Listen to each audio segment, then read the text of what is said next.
Goeiemôre liewe gemeente. Ek doen hierdie video vanuit my studeerkamer uit, omdat die lewendige opname woensdag aand nie gewerk het nie. So hierdie is herhaling dan van woensdag aand se Pinkstergeleentheid, hoe ons gepraat het oor die Heilige Gees wat vir ons help om in pas met hom te lewe, wat vir ons begelei op die pad van heiligmaking. So kom ons word sommer net 'n bietjie stil en kom ons gee dan die Here kans om vir ons voor te berei. Ons gaan vanaand dan, vanoggend gaan ek dan vir ons sommer hierdie gedeelte doen.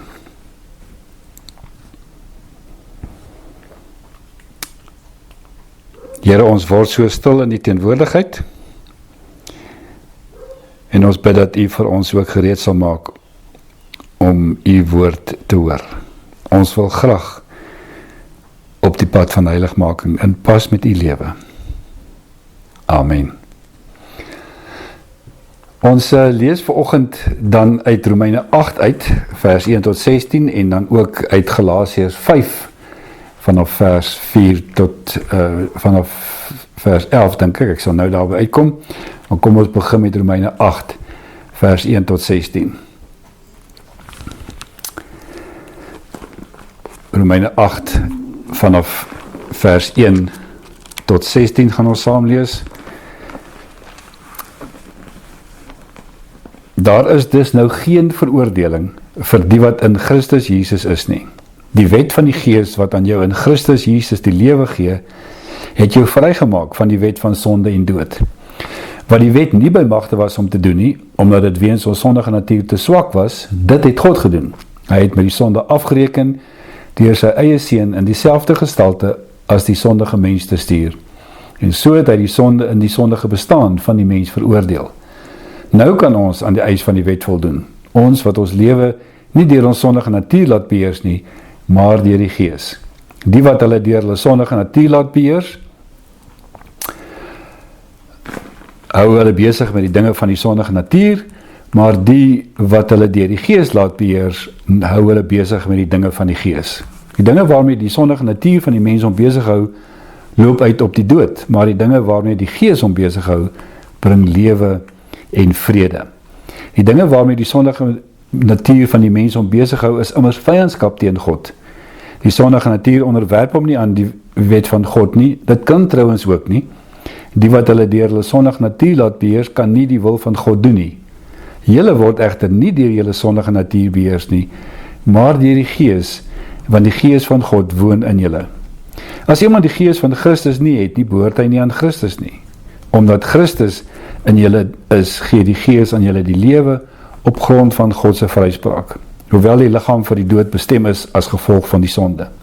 Omdat die Gees van hom deur wie Jesus uit die dood opgewek is in julle woon, sal hy deur wie Christus uit die dood opgewek is, ook julle sterflike liggame lewend maak deur sy Gees wat in julle woon. Daarom dan, broers, staan ons onder 'n verpligting, maar nie teenoor ons sondige natuur, om daarvolgens te lewe nie. As julle lewe deur die sondige natuur laat beheers, gaan julle die dood tegemoet, maar as julle deur die Gees 'n einde maak aan julle sondige praktyke, sal julle lewe. Almal wat hulle deur die Gees van God laat lei, is kinders van God. Die Gees wat aan julle gegee is, maak julle nie tot slawe nie, en laat julle nie weer in vrees lewe nie.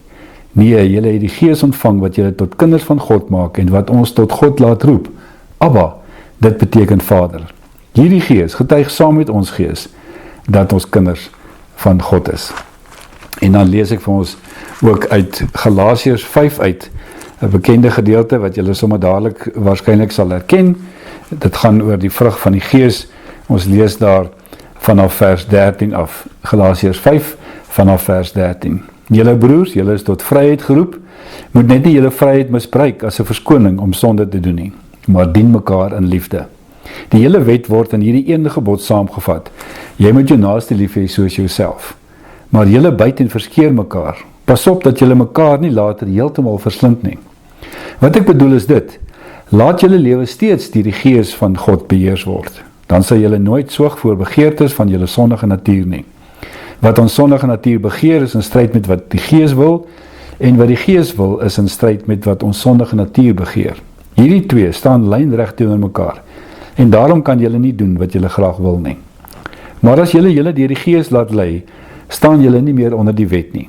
Die praktyke van die sondige natuur is algemeen bekend. Onseerlikheid, onreinheid, losbandigheid, afgodsdiens, towery, vyandskap, haat, naaiwer, woede, rusies, verdeeldheid, skeuring, afguns, dronkenskap, uitspattigheid en al dergelike dinge. Ek waarsku julle soos ek julle al vroeër gewaarsku het. Wie hom aan sulke dinge skuldig maak, sal nie die koninkryk van God as erfenis verkry nie. Die vrug van die Gees daarteenoor is liefde, vreugde, vrede, geduld, vriendelikheid, goedhartigheid, getrouheid, nederigheid en selfbeheersing. Teen sulke dinge het die wet niks nie. Die wat aan Christus Jesus behoort, het hulle sondige natuur met al sy hartstogte en begeertes gekruisig. Ons lewe deur die Gees, laat die Gees nou ook ons gedrag bepaal. Ons moet nie verwaand wees, mekaar uittart of op mekaar afgunstig wees nie. Ons lees hierdie paar verse saam vanoggend.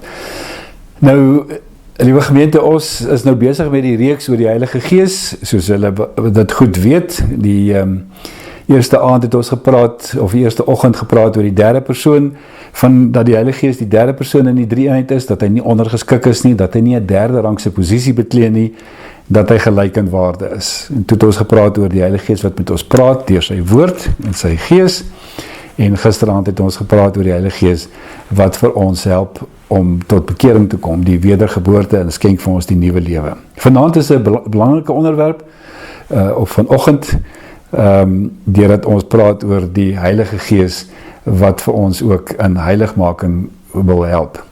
Nou, so 'n paar jaar gelede het die Algemene Synode 'n boekie uitgebring, wat bedoel was om vir lidmate te help om dissiplines aan te leer, wat hulle kan help om in pas of op weg te wees op die pad van heiligmaking. 'n klompie geloofsgewoontes wat 'n mens kan help in die heiligmaking saam met God. En die boekie se naam was In Pas. En die situasie of die titel van die boekie word ook beskryf in die inhoudsopgawe of in die inleiding, vertel hulle en sê dat dit kom van die beeld af waar twee mense saam leer dans of saam dans, en as hulle twee nuut is vir mekaar, dan trap hulle op mekaar se tone en hulle staan snaaks teenoor mekaar, en jy kan sommer sien hulle is nie in ritme terwyl hulle dans nie, maar al gaande soos wat hulle oefen, kom hulle al meer in pas met mekaar, en uiteindelik lyk die goed geoefende paartjie soos 'n simfonie wat oor die dansvloer sweef. Wanneer jy in pas is, dan lyk dit sommer asof hierdie twee pragtige dans passies uitvoer. Ons kan 'n ander beeld gebruik om dieselfde te skets. Ons wat ouer is en wat al in die weermag en die polisie was, sal onthou dat ons vir die eerste paar weke met ons basiese opleiding geleer het om in gelid te marcheer. Ek onthou, dit was 'n groot ding gewees om in gelid met mekaar te marcheer, en nie soos 'n klomp springmilies wat in 'n pot pop nie. Moet ons almal gelyk ons voete neersit. As so 'n peloton in pas en gelid is, dan lyk dit basies soos een man wat marcheer.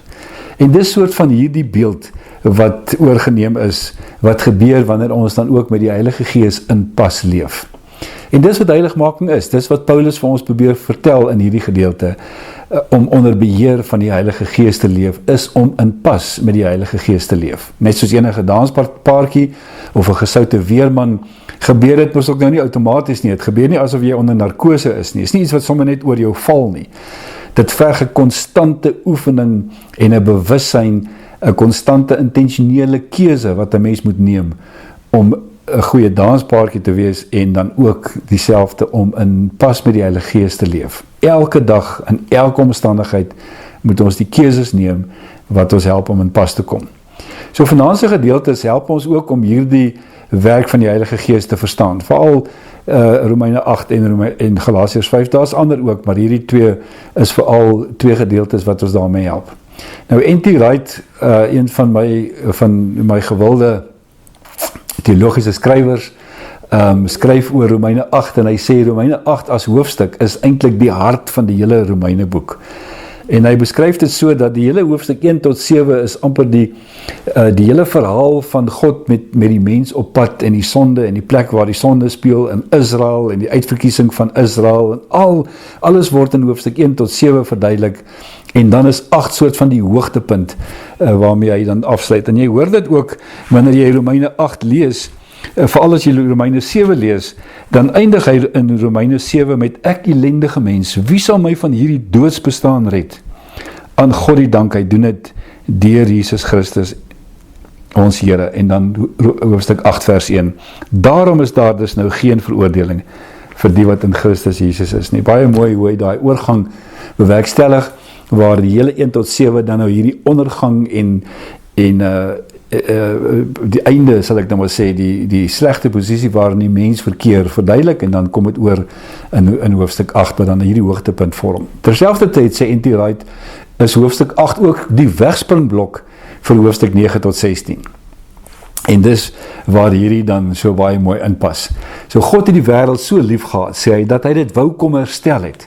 En die manier hoe hy dit kom herstel het, is deur sy seun, Jesus Christus, en na Jesus, en die uitstorting van die Heilige Gees op Pinksterdag, deur die Heilige Gees. En dis waar hierdie verhaal dan voortgaan. So verlossing van die mens is nie die doel op sigself nie. En baie mense maak dit asof dit die einddoel van alles is. Maar verlossing van die mens is nie die doel op sigself nie. Dis deel van 'n baie groter projek. En die groter projek is dat God hierdie wêreld wil kom herstel en dat hy besig is met hierdie nuwe skepping wat hy wil kom lanseer, veral wat ons in Openbaring lees, die nuwe hemel en die nuwe aarde wat afkom aarde toe. En hierdie projek wat God wil lanseer op die aarde, gebruik hy vir ons ook as sy mede reisgenote in die proses.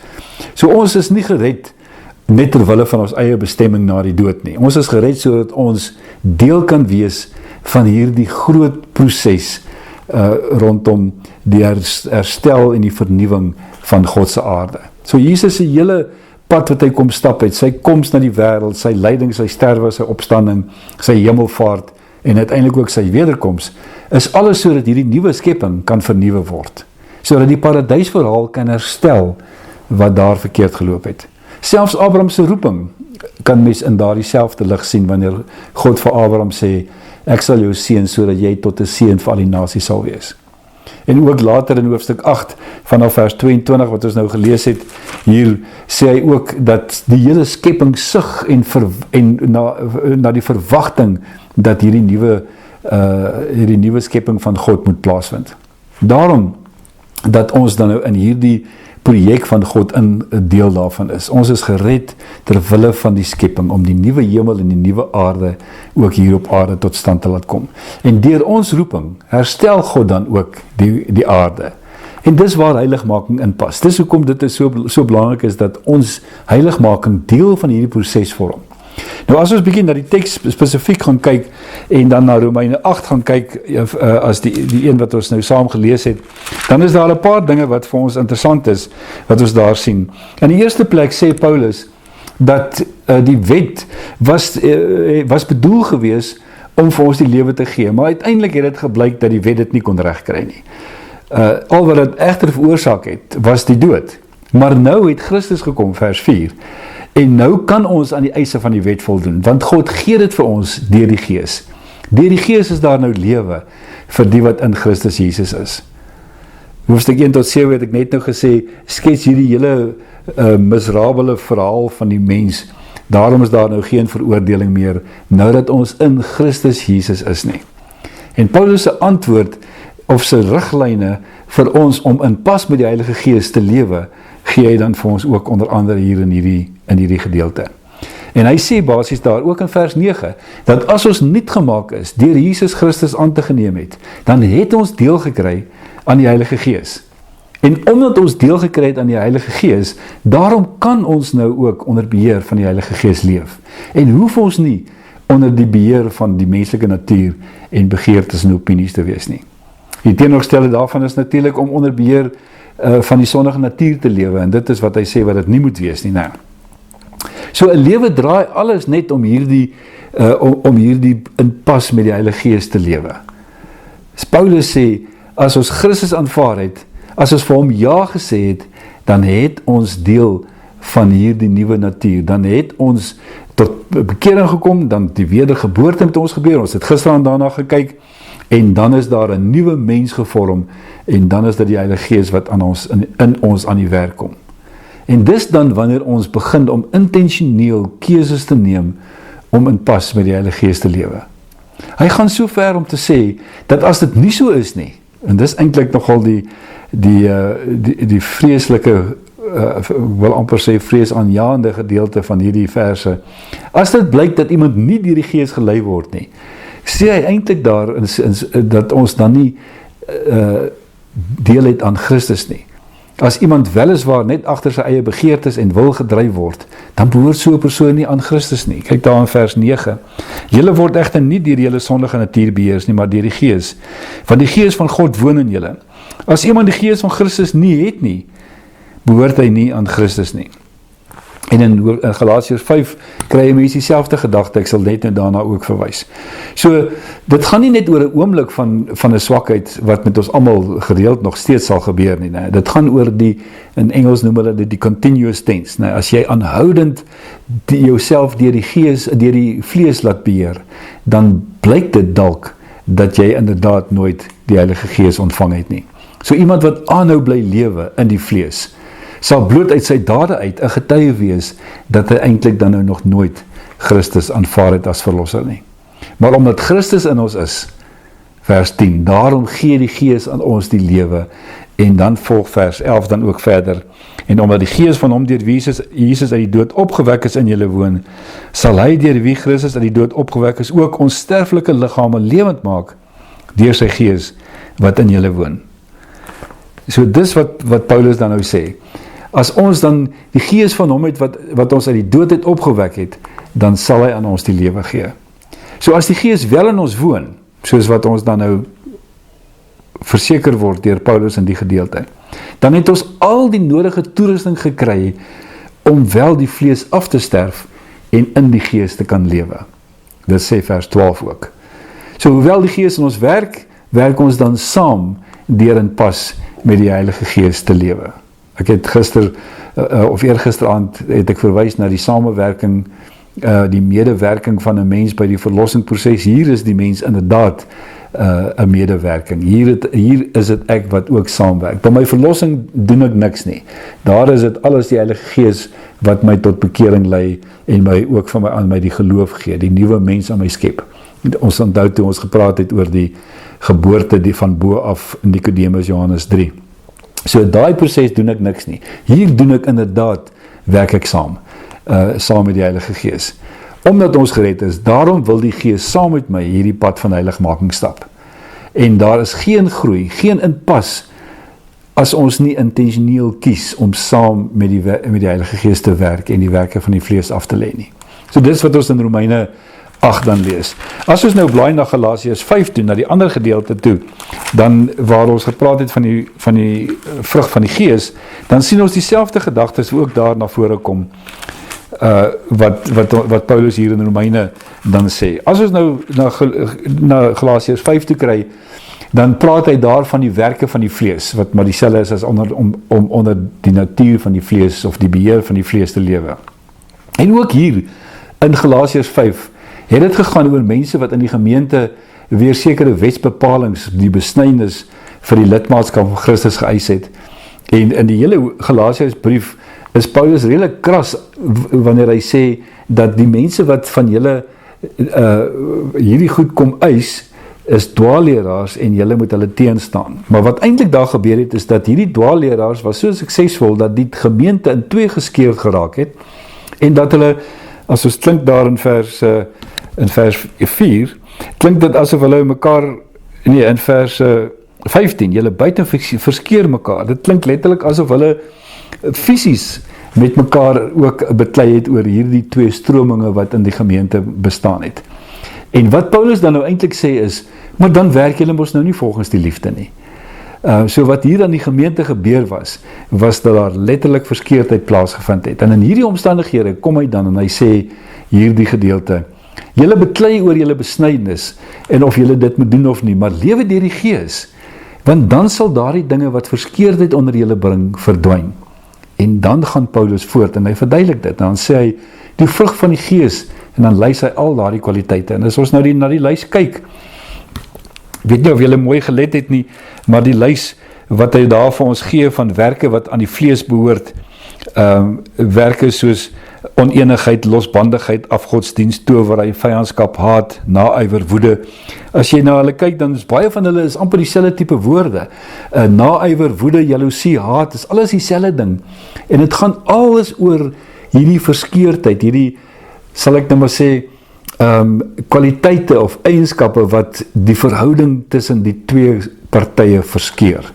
So dit is verhoudingsversteurende gedrag. 8 van daardie lys gaan alles daaroor dat hierdie verhouding verskeur word. En in die begin sê hy dan, hy sê, maar Jesus het gesê ons moet mekaar lief hê en julle buite verskeur mekaar oor dat julle in verskillende kampe is en dis omdat julle vanuit die vleeslike natuur beheer word en daarom dat julle dan ook die werke van die vleeslike natuur doen. So dis alles eienskappe van die vleeslike natuur. Nee, sê Paulus, as julle in Christus is julle nuwe mense. En as julle in Christus is, dan doen ons nie meer die goed nie. Weer soos in Paulus, in Romeine 8 vers 9, wil hy amper weer sê, dat as julle aanhou bly leef, onder die beheer van julle vlees, dan het julle die koninkryk van God nie.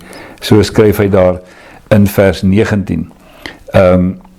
Wanneer hy sê, vers 21, ek waarsku julle soos ek julle al vroeër gewaarsku het, wie om aan sulke dinge skuldig maak, aanhoudend skuldig bly maak, sal nie die koninkryk van God as erfenis kry nie. So eintlik sê Paulus, as julle voortdurend julle self laat lei deur julle gees, of die werke van die vlees doen, van die vlees, dan blyk dit eintlik, dat julle nog nie die nuwe mensheid aangetrek het, soos wat hy in Kolossense daaroor praat nie. En so wat hy vir die gemeente vra is, as dit dan nou so is, dat julle nuwe mense geword het, in Christus Jesus het julle nuwe mense geword, dan moet julle saam met die Heilige Gees werk om in pas te lewe, dan moet julle intentioneel kies, om nie volgens die begeertes van die vlees te lewe nie, en dan moet ons laat beheer deur die Gees van God. En hoe sal ons weet dat dit so is? En dan volg hoofstuk 5 vers 22. Dit sal duidelik wees in die vrug wat ons lewe sal voortbring, naamlik liefde, vreugde, vrede, geduld, vriendelikheid, goedheid, getrouheid, sagmoedigheid en selfbeheersing. So wat Paulus sê is, wanneer ek my laat lei deur die Gees van God wat in my woon, wanneer ek saam met hom in pas probeer lewe met die Heilige Gees, dan sal die vrug van die Gees die effek wees, die uiteinde, die vrug wees van dit wat ek dan nou lewe om te lewe. So net weer om dit vir julle duidelik te maak, by my redding is daar, het ek geen bydra nie. By my heiligmaking werk ek saam met die Heilige Gees. Om in pas met die Heilige Gees te lewe, kom nie sommer net van self oor jou nie. Dis intentionele keuses en besluite wat ek moet neem om in pas met die Heilige Gees te lewe. Ek moet met ander woorde kies om in liefde eerder as twis te lewe met ander. Ek moet kies om vrede na te jaag eerder as vyandskap. Ek moet kies vir sagmoedigheid eerder om selfsugtig te wees. Dis iets wat ons moet doen, iets wat ons moet kies om volgens te lewe. Weer herhaal hy dan vers 24 dieselfde, maar nou net in 'n positiewe sin. Die wat aan Christus Jesus behoort, het reeds hulle sondige natuur met al sy hartstogte en begeertes gekruisig. Ons lewe deur die Gees. Laat die Gees nou ook ons gedrag bepaal. Julle sien daar dat hy eintlik sê, die een deel is waar. Die wedergeboorte, die nuutgemaaktheid is waar. Ons lewe deur die Gees. Laat die Gees nou ook ons gedrag bepaal. Dis nou waar ek dan nou in pas met die Heilige Gees moet lewe. Daarom, liewe gemeente, die Heilige Gees is in ons gegee om ons te help, om te leef soos Jesus wil hê ons moet lewe. Om in pas met die Heilige Gees te leef, is vir ons gegee, juist deur die Heilige Gees wat in ons woon. Die Heilige Gees is aan ons gegee, om ons te help om op hierdie pad van heiligmaking te lewe, sodat ons ook tot 'n seën vir ander nasies kan wees, sodat ons roeping kan vervul, en dit is om God se heerskappy oor alles en oor almal in hierdie wêreld aan te kondig en te laat gebeur. Daarom leer Jesus ons bid, laat die koninkryk kom. Dit gebeur waar en wanneer ons kies om in pas met die Heilige Gees te lewe en die vleeslike begeertes bewustelik af te lê. Waar dit nie gebeur nie, en dis die gevaarlike wat ons ook raak lees hier in die gedeelte, waar dit nie gebeur nie, is Jesus nog nie Here in 'n menselewe nie. En is ook die Gees nie in so 'n persoon nie, sê Paulus in Romeine 8 vers 9. En daarom moet ons vanaand hoor wat die Gees ook op ons hart druk. Hoeveel van die vrug van die Gees is sigbaar in ons persoonlike lewens? Ons moet daardie vraag vir onsself afvra. Hoeveel daarvan is sigbaar in ons gemeentelike lewe? Is ons as gemeente ook op so 'n punt waar ons mekaar eintlik buiten verskeur, in plaas van om in liefde onsself te laat lei deur die Gees van God wat in ons woon? In effek sê Paulus, jy kan nie deel hê aan Christus en nie ook deel hê aan die Gees nie. Jy kan nie deel hê aan Christus en jou nog self aanhoudend laat beheer word deur die vlees nie. As jy waarlik deel het aan Christus en aan sy Gees het, dan sal jy ook uiteindelik nie lyk en nie leef. En dan sê hy, indien dit nie so is nie, dan mag dit dalk blyk dat jy nie deel aan Christus het nie. Dis ernstige woorde waarna ons moet luister. Nie om mekaar mee te veroordeel nie, ons moet nie nou hierdie teksvers gebruik en sê, hy en hy is nie, hy dra nie vrug nie en daarom is hulle nie deel van Christus nie. Dis glad nie die bedoeling van Paulus nie. Dis nie bedoel om mekaar te oordeel en te meet nie. Dis bedoel sodat ek vir myself moet afvra, as daar nie vrug in my is nie, dan waarom nie? Dan moet ek seker maak dat ek inderdaad wedergebore is. En as ek dan wedergebore is, dan moet ek vir myself sê, maar dan moet ek werk daaraan, dan moet ek intentioneel elke dag kies om die Heilige Gees te gehoorsaam en in pas met die Heilige Gees te lewe. Die goeie nuus van die gedeelte, liewe gemeente, is dat God se Gees is vir ons gegee, juis om ons te help. Dis nie 'n pad wat ons alleen stap nie, dis nie 'n pad wat ek sonder hom kan stap nie. Ek kan nie self die vrug van die Gees in my laat gebeur nie. Dit kan nie gebeur nie. Dis hoekom dit so belangrik is, dat ons ook sal verstaan wie die Heilige Gees is, want hy is aan ons gegee, juis om ons te help, om hierdie pad van heiligmaking saam met hom te leef. Om te fokus op dit wat hy vir ons kom doen het. Hy het ons nuut gemaak deur die Gees, nou woon sy Gees in ons, en omdat sy Gees in ons woon, nou kan ek ook in pas met die Heilige Gees lewe. Dit is die roeping waartoe die Here ook vir my en jou roep volgend. Mag dit vir julle waar wees, en mag julle ook beleef die vreugde om in pas met die Heilige Gees te leef. En soos wat ons in pas met die Heilige Gees leef, so sal die vrug van die Gees ook in ons lewe sigbare gestalte kry, deur liefde, vreugde, vrede, geduld, sagmoedigheid en selfbeheersing. Ek bid dat dit vir julle elkeen ook so waar sal wees vanoggend. Amen. Here, baie dankie dat ons weet dat U vir ons die Heilige Gees gegee het, as ons voorspraak, maar ook as ons helper. Hy is by ons, hy is in ons, hy is juis vir ons gegee, sodat ons die vrug van die Gees ook in ons lewe kan doen, soos wat Paulus daar in Romeine sê, nou kan ons aan die wet voldoen, want ons het die Gees van God. Help ons as gemeente om in pas met die Gees van God te lewe, en die vrug van die Gees sal dan as vrugte ook in ons lewe na vore kom. Dankie dat ons U daarvoor ook kan vertrou. Amen. Liewe gemeente, mag die genade van ons Here Jesus Christus en die liefde van God, maar veral ook die teenwoordigheid van die Heilige Gees by ons wees, want hy is by ons. Daarom is hy uitgestort, en mag hy vir jou help om in pas met die Gees te lewe. Amen.